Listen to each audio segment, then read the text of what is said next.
Bienvenue sur Sculpture mentale. Aujourd'hui, nous abordons un sujet dérangeant, subtil et souvent mal compris. Soyez chers, même si vous ne l'êtes pas, Machiavel sur l'argent. Ce n'est pas une vidéo sur l'argent au sens matériel. C'est une réflexion sur la perception, la posture intérieure et la manière dont le monde décide, consciemment ou non, de la valeur qu'il vous attribue. Avant d'aller plus loin, salutations à toute la communauté Sculpture mentale, à celles et ceux qui cherchent à comprendre les mécanismes invisibles qui gouvernent le respect, l'influence et la valeur personnelle dans un monde où rien n'est jamais neutre. Sur cette chaîne, nous ne donnons pas de conseils superficiels. Nous sculptons l'esprit en explorant la psychologie du pouvoir, la pensée stratégique et les principes intemporels qui transforment la manière dont vous êtes perçu et dont vous vous percevez vous-même. À partir de maintenant, une question va guider tout ce que vous allez entendre. Pourquoi certaines personnes sont traitées comme précieuses, même sans richesse apparente, tandis que d'autres restent ignorées malgré leurs efforts? Si ce genre de réflexion vous parle, abonnez-vous à Sculpture mentale.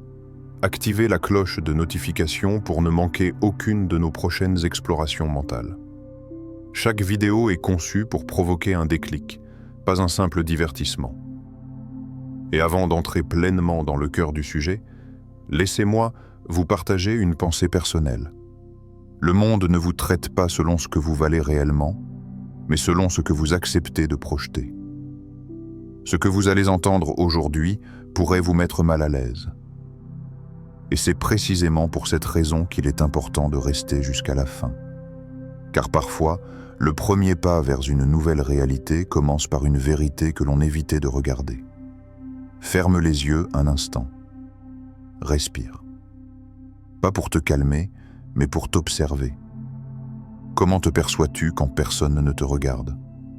Pas quand tu parles aux autres, pas quand tu expliques, mais dans ce moment précis où il n'y a aucun témoin. Machiavel écrivait, en substance, « Les hommes jugent plus par les yeux que par l'esprit, car chacun peut voir, mais peu peuvent te comprendre. » Alors pose-toi cette question sans détour. Si le monde ne te comprend pas, est-ce parce qu'il est aveugle ou parce que tu montres exactement ce que tu veux qu'il voie? Quand tu marches dans la rue, ton pas est-il assuré ou hésitant? Quand tu parles, tes mots demandent-ils la permission d'exister? Quand tu dépenses, ressens-tu de la culpabilité ou de la légitimité? Quand tu refusais ou acceptais, est-ce un choix ou une peur déguisée? Que montres-tu au monde? Et surtout, pourquoi ce masque-là précisément? As-tu déjà observé la façon dont tu t'expliques quand il s'agit d'argent?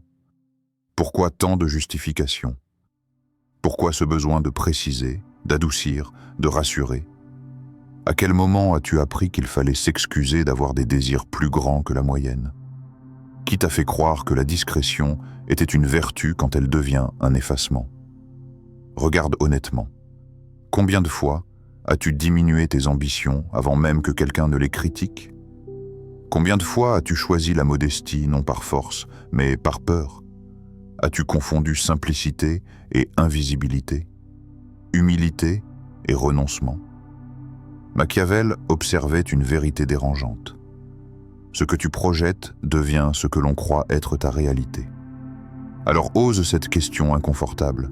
Si demain tu te voyais comme quelqu'un de précieux, qu'est-ce qui te ferait peur?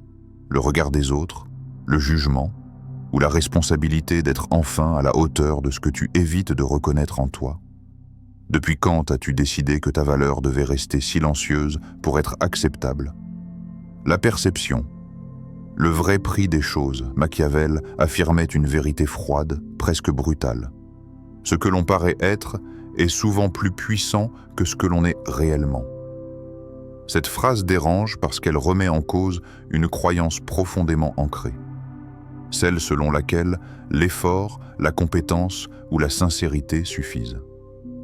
Alors pose-toi cette question, sans te protéger.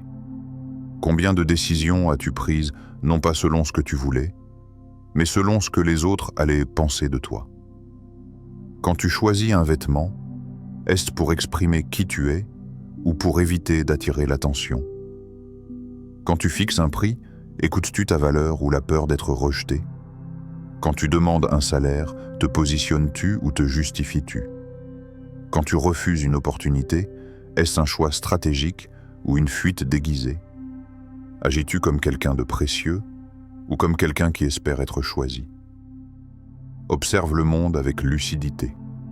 Certaines personnes parlent peu, mais on les écoute. Elles ne surjustifient pas, pourtant on leur fait confiance. Elles ne prouvent pas sans cesse, et pourtant on les paye davantage. Qu'est-ce qu'elles projettent que tu refuses encore de projeter? Est-ce que de la confiance, de la cohérence, une absence totale de peur du jugement, ou simplement le fait de ne pas quémander de validation? As-tu déjà remarqué que plus tu expliques, moins on te respecte? Que plus tu cherches à rassurer, plus ta position s'affaiblit? As-tu confondu humilité et auto-effacement? À quel moment as-tu décidé que ne pas déranger était une qualité? Pose cette question difficile. Qui a réellement gagné quand tu as choisi de rester petit pour être accepté? Le monde n'attribue pas un prix à ce que tu es intérieurement. Il attribue un prix à ce qu'il perçoit, ressent et interprète. Si ta valeur n'était jamais verbalisée, mais seulement incarnée, qu'est-ce qui devrait changer dans ta manière d'être? Et surtout, qu'as-tu à perdre à être perçu comme quelqu'un de cher, à part les anciennes versions de toi qui vivaient du regard des autres? Être cher, une décision intérieure. Machiavel écrivait avec une lucidité implacable. Celui qui ne se fait pas respecter se condamne à être dominé. Cette phrase ne parle pas des autres, elle parle de toi, de ce que tu tolères, de ce que tu acceptes, de ce que tu autorises. Alors pose-toi cette question, sans filtre, sans justification. Te respectes-tu dans ta relation à l'argent? Ou bien fais-tu semblant de ne pas voir certains schémas? Acceptes-tu moins que ce que tu sais valoir, tout en te disant que ça ira pour l'instant? Donnes-tu ton temps trop vite, comme s'il était inépuisable? Négocies-tu contre toi-même avant même que quelqu'un n'ose te le demander? À quel moment as-tu décidé que ton confort passait après celui des autres? Regarde de plus près. Chaque fois que tu dis oui alors que ton corps dit non, chaque fois que tu minimises ton prix, chaque fois que tu ajustes tes exigences vers le bas, tu envoies un message silencieux. Quel message crois-tu que le monde reçoit? Machiavel observait que le respect ne naît pas de la gentillesse, mais de la clarté et de la fermeté intérieure. Alors pose-toi cette question inconfortable. Pourquoi as-tu peur d'être perçu comme trop ambitieux, trop exigeant, trop sûr de toi? Qui t'a appris que prendre de la place était un défaut? Depuis quand la valeur personnelle doit-elle être discrète pour être acceptable? Observe la façon dont tu parles de toi. Tes mots sont-ils affirmés ou précautionneux? Expriment-ils une certitude ou une demande implicite d'autorisation? Si tu étais réellement convaincu de ta valeur, parlerais-tu de toi de la même manière? Ferais-tu les mêmes choix financiers, les mêmes compromis, les mêmes renoncements? Être cher ne commence pas par le regard des autres. Cela commence par une décision intime, souvent inconfortable, celle de ne plus trahir ce que tu sais déjà. Qu'est-ce qui changerait aujourd'hui si tu cessais de négocier avec ta propre valeur? Et surtout, qui pourrais-tu devenir si pour une fois tu te traitais comme quelqu'un que l'on ne remplace pas facilement? L'argent, comme signal, pas comme objet. Machiavel rappelait une vérité brutale, presque inconfortable à regarder en face.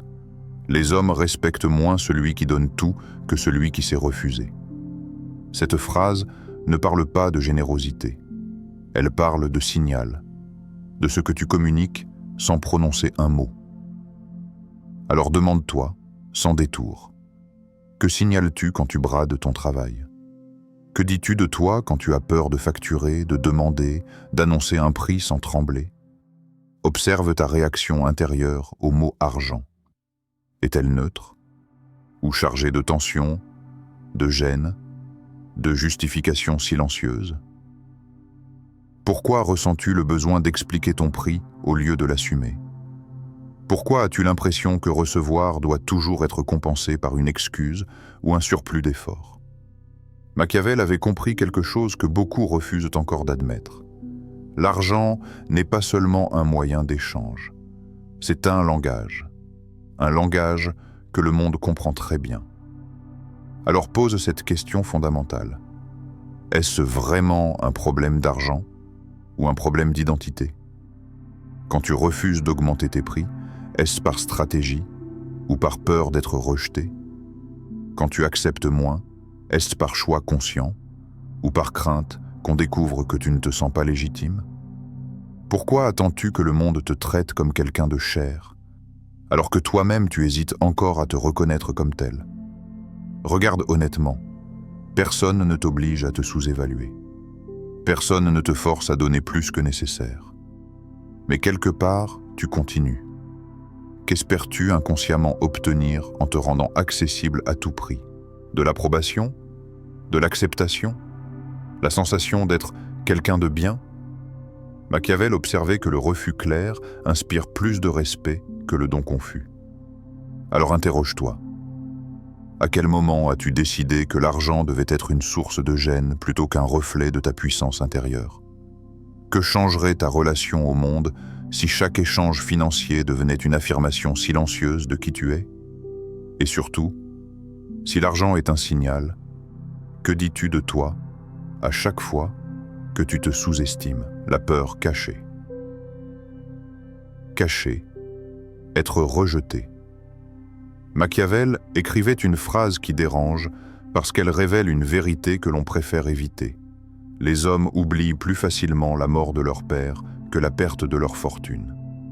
Derrière cette phrase, il n'y a pas seulement l'argent. Il y a la peur. La peur de perdre une place. La peur de ne plus être désiré, accepté, reconnu. Alors ose cette question, lentement. As-tu peur de perdre l'amour des autres si tu assumes pleinement ta valeur? Pas un rejet violent. Mais ce rejet est silencieux. Celui qui passe par les regards, les remarques déguisées, les distances subtiles, il a changé. Changé par rapport à quoi? À l'époque où tu faisais moins d'ombre. Il se prend pour quelqu'un. Depuis quand se respecter équivaut-il à se croire supérieur? Il n'est plus comme avant. Mais qui étais-tu vraiment avant? Quelqu'un de confortable pour les autres ou quelqu'un de fidèle à lui-même? Observe bien. Chaque fois que tu t'élèves, quelque chose se fissure autour de toi. Des habitudes, des dynamiques, des relations construites sur ton silence et ta disponibilité. As-tu remarqué que certaines personnes t'aiment surtout quand tu doutes de toi? Quand tu réussis sans trop le montrer? Quand tu veux plus, mais pas trop fort? Quand tu avances, mais lentement? À qui essaies-tu encore de plaire en restant petit? Pose cette question sans te mentir. Qui bénéficie réellement de ton auto-limitation? Machiavel avait compris que l'attachement des autres est rarement inconditionnel.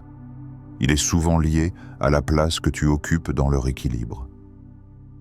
Alors demande-toi, si tu devenais pleinement aligné avec ta valeur, qui se sentirait menacé? Qui se sentirait abandonné? Et surtout, es-tu prêt à perdre certaines versions de l'amour pour ne plus te perdre toi-même? Parce que rester petit n'est pas un acte de bonté. C'est souvent un compromis silencieux, un échange invisible où tu donnes ta puissance contre l'illusion d'être accepté. Combien de temps comptes-tu encore payer ce prix sans le regarder en face? La loi invisible. On te traite comme tu te traites. Machiavel insistait sur une réalité que peu acceptent sans résistance. Le pouvoir se donne rarement, il se prend. Cette phrase n'est pas une invitation à dominer les autres. Elle est une invitation à cesser de t'abandonner toi-même. Alors écoute bien. La valeur ne se demande pas. Elle s'affirme. Pas avec arrogance, pas avec le bruit, mais avec une cohérence intérieure qui ne cherche plus la permission. As-tu déjà observé le comportement du monde? Il teste, il provoque, il pousse. Et il observe jusqu'où tu es prêt à te sous-estimer sans protester. Une limite franchie une fois devient une habitude. Un silence accepté devient une règle implicite. Un renoncement discret devient une identité. Pourquoi t'étonnes-tu ensuite de la façon dont on te traite? Le monde ne devine pas ta valeur cachée. Il réagit à ce que tu montres, à ce que tu tolères, à ce que tu normalises. Alors pose-toi cette question fondamentale. Comment te traites-tu quand personne ne t'observe?